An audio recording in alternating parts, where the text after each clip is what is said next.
Welcome to the City Current Show, powered by Higginbotham Insurance and Financial Services. This show focuses on sharing good news and powering the good in our community. Now here's your host, City Current CEO, Jeremy Park. Welcome back to the City Current Show, powered by Higginbotham. I'm your host, Jeremy Park. We're always honored to bring you inspiring stories of individuals and organizations making a difference and powering the good. And in this case, we're talking about safety and literally saving lives. That's why we're honored to have with us Brink Fidler, founder and president of Defense Systems, and Tom Herring, operator with Herring Technology. Let's dive in for you guys, because when you talk about saving lives, let's start with some background for each of your companies. So Brink, let's start with Defense Systems. Give us a little bit of your background and give us some of the background for Defense Systems.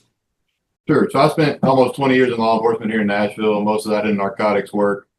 What makes that kind of translate into the space I do today is, I got paid to break in places every single day. And most people think of it as forcefully, but we did a lot of surreptitious entries too, based on court orders, installing listening devices, things like that. So when it's your job to defeat kind of all the security, you look at physical security very differently. But on the training side of the house, really, if you think about what narcotics operators, tactical operators, what our goals are when we get in a building, they're very similar goals that active shooters have. And what I mean is once we're in the door, we're both trying to cover as much ground as quickly as possible with a very offensive weapon and trying to dominate that space. So when I did that for so long, I learned very quickly what slowed me down or got in my way when I was that guy. So the curriculum we've developed around that is based on that experience, and then also on the security consulting side of the house. That's the whole curriculum kind of came out of that. It was, shortly after San Bernardino, that terrorist attack, that the writing was really on the wall, as far as not just for me starting this company, not just doing security consulting, but the active shooter attacks continue to get worse and worse and worse and worse. And the more I dove into them, the more I realized there's something we can do to help mitigate. And that's where I focus. Carry that into the trainings, all the different types, because obviously the active shooter training is something that you do a lot of. So dive into some of the other things that you all do. Training wise, the active shooter and rapid response medical program is what keeps us the busiest, certainly. We also do some law enforcement training, whether that's CQB work, close quarters battle, response to active shooter. We have an advanced active threat response course. We have a course we're currently working on for higher education, law enforcement. They use a lot of UTVs on campuses, on how to get to officers and officer down courses. We have a 2-day medical course. It's very, very popular that we do for not just law enforcement, but also sometimes open enrollment to civilians. So, with my background being in law enforcement, of course, I love training cops. But our biggest thing is helping people to help themselves, right? At the end of the day, that's what training's all about, is you're giving somebody a skill set to help themselves in whatever terrible day they might have. I know that you obviously partner heavily with Herring Technology, so let's switch it over. Tom, give us some background on Herring Technology and how you collaborate too with Defense Systems. Well, in 2000, we started just a basic data cabling company as part of our parent company with an electrical contractor. In about 2008, out of necessity of getting broken into on job sites and everything, we did what everybody did. We went out, purchased a camera system, put it in, stuck it in the closet, caught the guy, went to court, everything got thrown out because it wasn't quality video, it wasn't anything. And I happened to ask the attorneys, does that happen often? And they were like, yeah, absolutely. It's, they try and throw out as much as they can. At that point, I decided there had to be a better way of doing things. While we're not the only one that does what we do, I do feel we're one of the only ones that takes it to the full holistic approach. And now when I say that, what I mean is we partner with Brink and Defense Systems from an assessment standpoint. So when we go in to install systems, we want to know what the entire function is. What are their protocols? Who do they have there operating? And so after our break-in incident, we started diving into it fully to see, if you're spending this much money on technology and putting it in, it really needs to work and function. Over the years with the active shooter incidents and things to that course, we started looking at it as it pretty much had always been a reactive tool. and trying to get that mindset change to make it proactive so that we can stay on the preventative side to stop that from happening as much as possible. So that involves with Brink and their training. And then, if a company has proprietary guards or if they're third party and they bring them in, we really have to look to them to see what are their capabilities with the technology we put in. It does us no good if we go in and install, $250,000 worth of equipment and they're not even using it properly and it's not working. It's not effective. So our team here goes into that. Somebody does an assessment. We do go through an interview process here with the clients because we're not for everybody. There's companies that just want, hey, I need a few cameras and I want to click, I'm doing something. That's not us. That's, you'll find somebody that just sells cameras. We sell solutions, not just equipment. Equipment is our tool that we use for a solution. So that's kind of the way we take it. And when I say holistic approach of who's using it, what's the right product for them? Is it going to solve the problem? You mentioned too proactive, and in the insurance world, you hear, it's not a matter of if, it's just a matter of when. And so, Brink, talk about on your end, because I think, when you talk about the training you're doing, the active shooter, as much as you don't want to think about that, the reality is, as you mentioned, you're doing a lot of them in schools, nonprofits, businesses. So talk about kind of the proactive side of this is when you're stepping in and working with a business and organization and you're saying, okay, here's kind of the layout of the things you're going to need, the training, the assessment, like what are you looking for? How do you kind of build that out? And then that will lead us into the technology side later. But what are the things you're looking at? Talk about being proactive from your vantage point. First and foremost, like we'll train any organization type, right? I mean, everything from medical offices to country music tours to schools to corporate America, you name it. My heart's in schools. I think most of us feel that way. We're just tired of kids dying at school. And, technology and what Tom does is incredible. So is physical security. All that is a huge part of the puzzle. But none of that means anything if the people inside that building don't know what to do. Like, it doesn't mean anything. And especially in the school landscape, over 80% of the attacks on our schools are current or former staff or student. And like 90% of that 80 are students. So you can have all the physical security in the world, and that kid knows how to get in that building. So we're back to what do the people in the event know what to do, yes or no? And that's what the data keeps pointing us is that the first, 3 to 4 minutes where the real difference is made when law enforcement is not going to be there that fast. Even in cases where you have an SRO, like Parkland, Florida is a great example. They had an SRO, he was on campus. By the time he arrived at the corner of the building, we all know he didn't go in, but by the time he arrived at the corner of the building during that event, only 1 minute and 50 seconds had elapsed in that attack. 150, 24 were shot, 11 were dead at that point. And the reenactment from there tells us that had the staff known what to do in there, the reality is it probably would have been 3 instead of 17 killed, 34 shot. But the people in the building just, not all of them, but a lot of them didn't know what to do. So we focus there first, and then we look on assessing the physical security and getting Tom in. And although Tom sells solutions, he 1000% will echo exactly what I'm saying. We're so like-minded in this that none of that stuff means anything. Just like his technology doesn't mean anything if people don't know how to use it. Like, and I've run into clients that have $250,000 and up systems that aren't being used properly. And it's frustrating to not just me, but to him too, that we want to help you do these things, but it's the people having the knowledge is where the real difference is made. And then we'll worry about the physical security side of the house too. I mean, they go together, don't get me wrong, but training the people is first. And it's not just because we're a training company, it's because that's what the data supports over and over and over.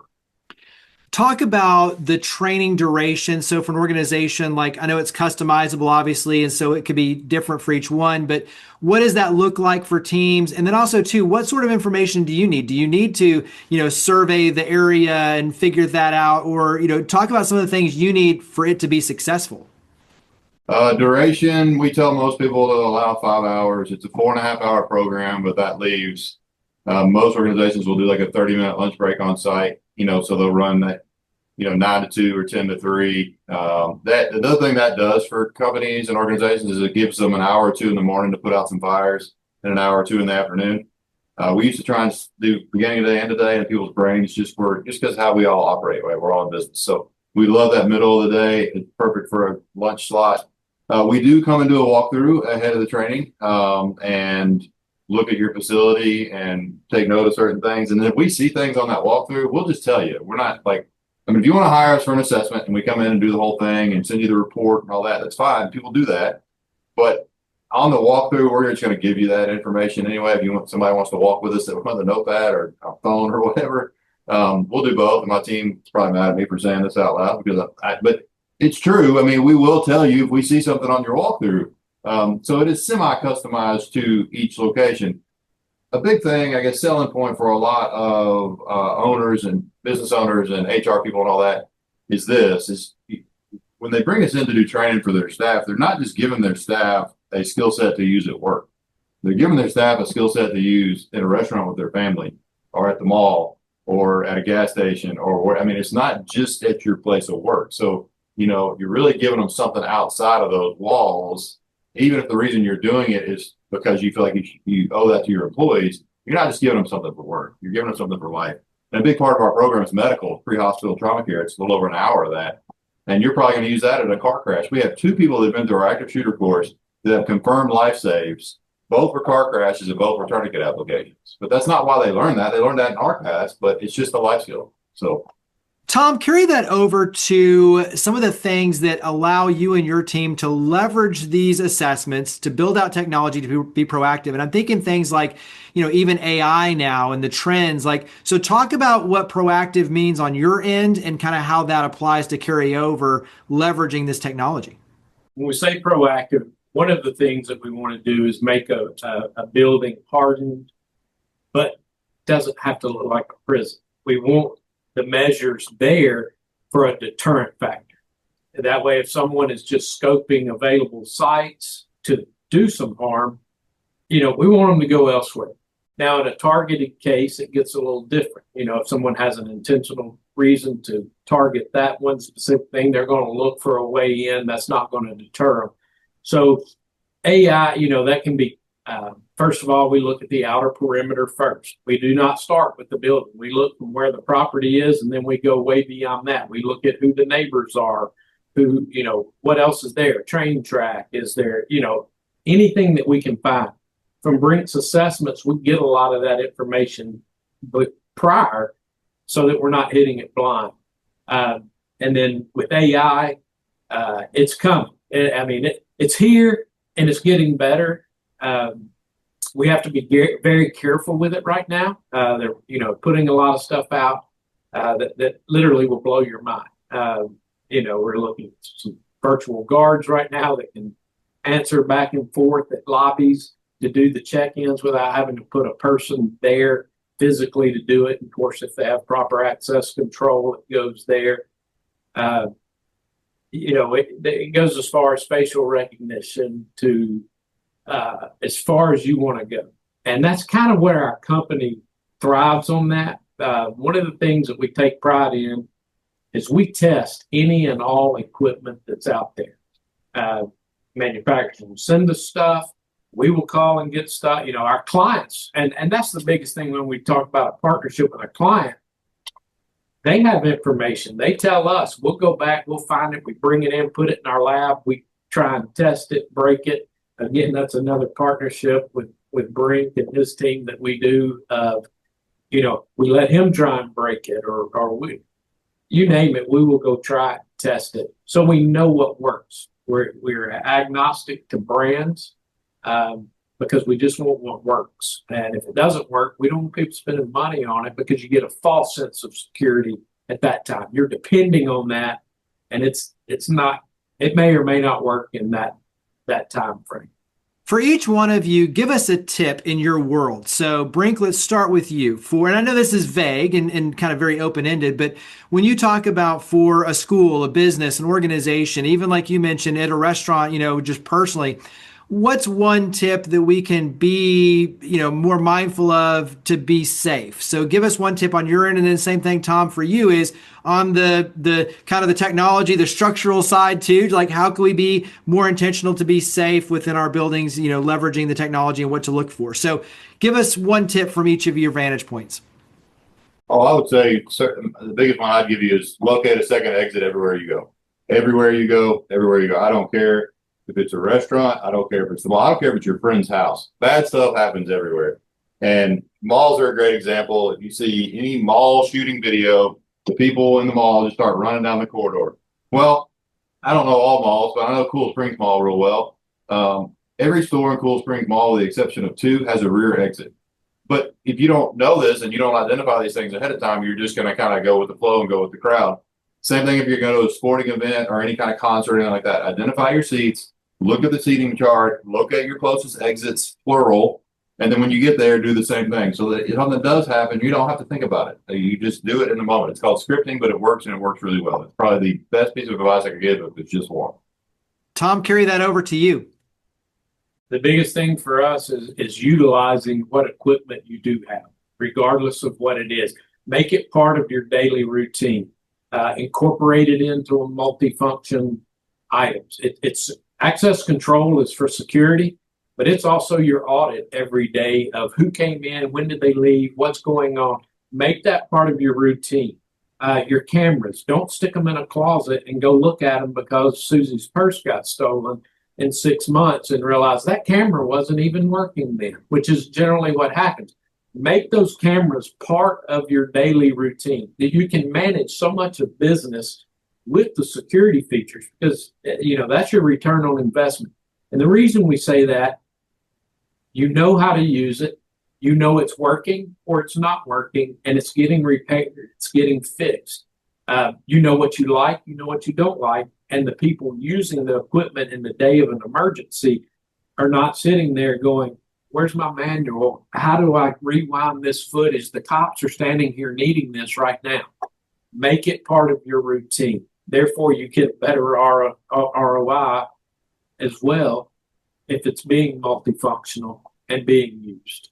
2 things I want to piggyback on for him that he's not going to tell you. One, what they're really good at, he hit on this a little bit. They're really good at making something function like a fortress without feeling like one, right? And that's huge. The other thing is they've got technology too that can be utilized so proactively just for dwell time. Use your cameras to talk about, well, how long people stood in line, things like that. The analytics they have that they've tested is incredible to also get your return on investment on your customer service people. Are they doing what they're supposed to be doing? Literally by dropping an analytic on a camera you have anyway, and it tells you how long somebody's standing in line.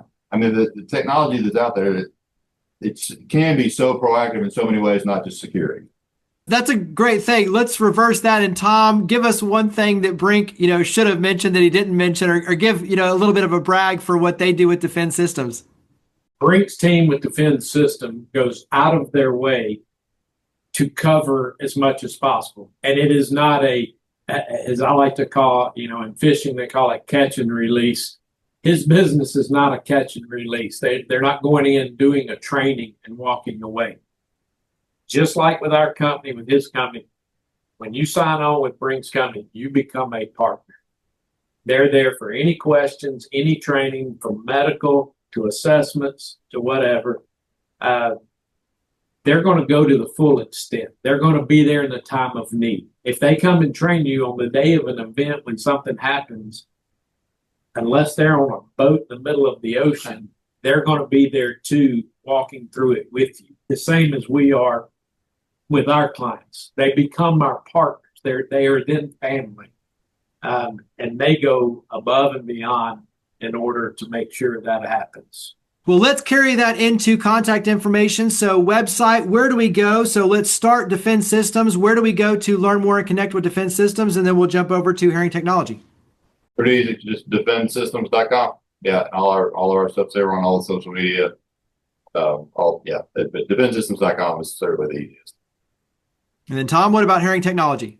For Herring Technology, you can go to herringtechnology.com or you can go to weprotectitall.com. That's easier to remember sometimes, so weprotectitall.com. Well, that makes it easy. Well, Tom, Brink, thank you for all you and your amazing teams do to power the good. Thank you for coming on the show. Yeah, thanks for having me. Thank you. Higginbotham Insurance and Financial Services is proud to power the City Current Show. We're a people-first company that protects what matters most, the families, businesses, and trailblazers that keep our community going. As one of the nation's top independent insurance firms, Higginbotham is a single-source solution for business insurance, employee benefits, HR services, and personal insurance that's customized for you.